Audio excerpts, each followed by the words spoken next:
आज के इस वीडियो में हम बात करेंगे सुप्रीम कोर्ट के एक लैंडमार्क, एक इम्पॉर्टेंट जजमेंट डिसीजन के बारे में, जो डील करता है सेक्शन 528 भारतीय नागरिक सुरक्षा संहिता से रिलेटेड, या सेक्शन 482 सीआरपीसी कह लीजिए। बात एक ही है।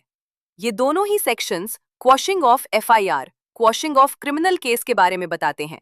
इसका सिंपल सा मतलब ये है कि अगर किसी व्यक्ति के ऊपर कोई क्रिमिनल केस दर्ज हो गया है, किसी व्यक्ति के ऊपर कोई एफआईआर दर्ज हो गई है, और उस व्यक्ति के हिसाब से अगर वो एफआईआर झूठी है, अगर वो क्रिमिनल केस झूठा है, बेबुनियाद है, फॉल्स एलिगेशन लगाया गया है, तो ऐसे में आप हाई कोर्ट के पास जाके एक एप्लीकेशन लगा सकते हैं।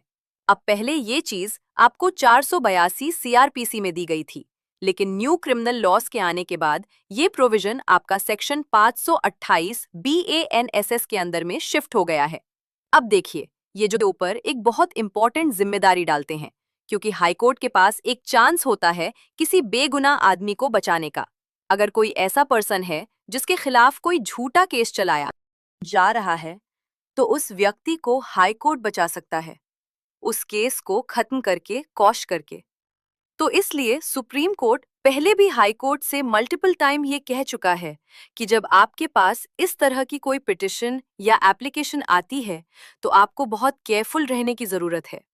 आपको सारे एविडेंसेस को, एफआईआर को, लगाए गए एलिगेशंस को केयरफुली स्टडी करना होता है, ताकि आप इस कंक्लूजन पे आ सकें कि केस को खत्म करना है या नहीं करना है। लेकिन फिर भी कई बार ऐसा देखा जाता है कि हाई कोर्ट्स के द्वारा गलती कर दी जाती है। वो जहां केस खत्म करना चाहिए, वहां पे केस खत्म नहीं करते हैं। ऐसा ही ये केस सुप्रीम कोर्ट के सामने आया। तो इस बार सुप्रीम कोर्ट ने क्या कहा है, क्वॉशिंग ऑफ एफआईआर हम डिस्कस करेंगे।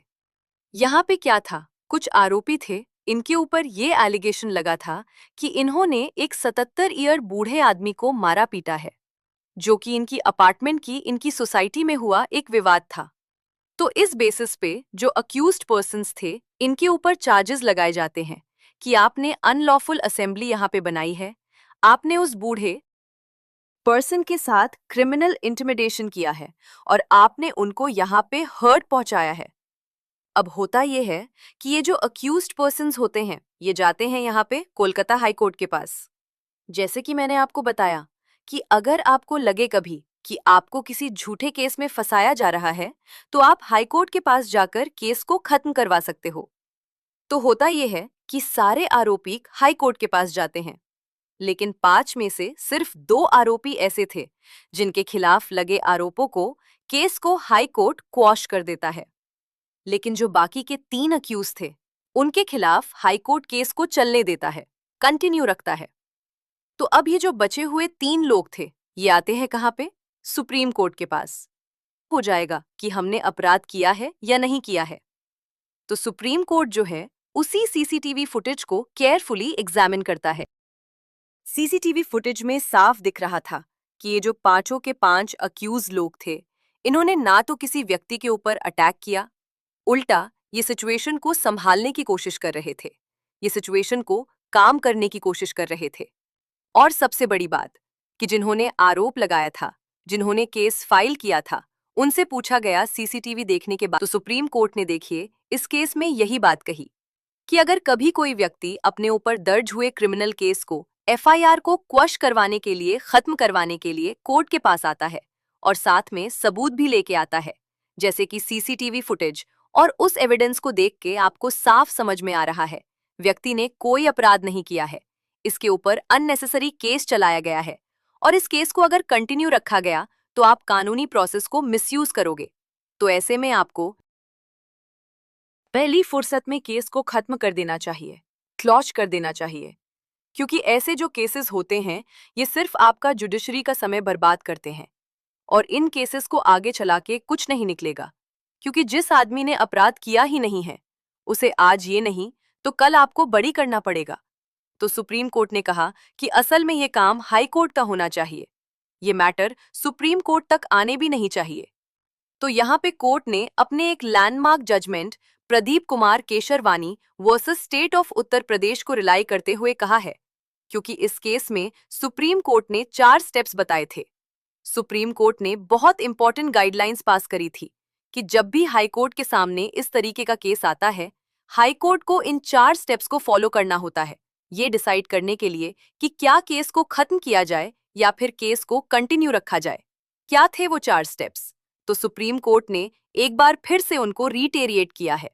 कोर्ट ने कहा कि क्या आरोपी, क्या अक्यूज्ड जिसके खिलाफ केस फाइल किया गया है, क्या वो अपनी बेगुनाही को साबित करने के लिए, अपने आप को इनोसेंट साबित करने के लिए किसी तरीके का स्ट्रॉन्ग एविडेंस लेके आ पाया है? और वो जो सबूत होना चाहिए बहुत ही हाई क्वालिटी का होना चाहिए। मतलब उस सबूत को देख के साफ समझ में आ रहा है कि आरोपी ने अपराध नहीं किया है।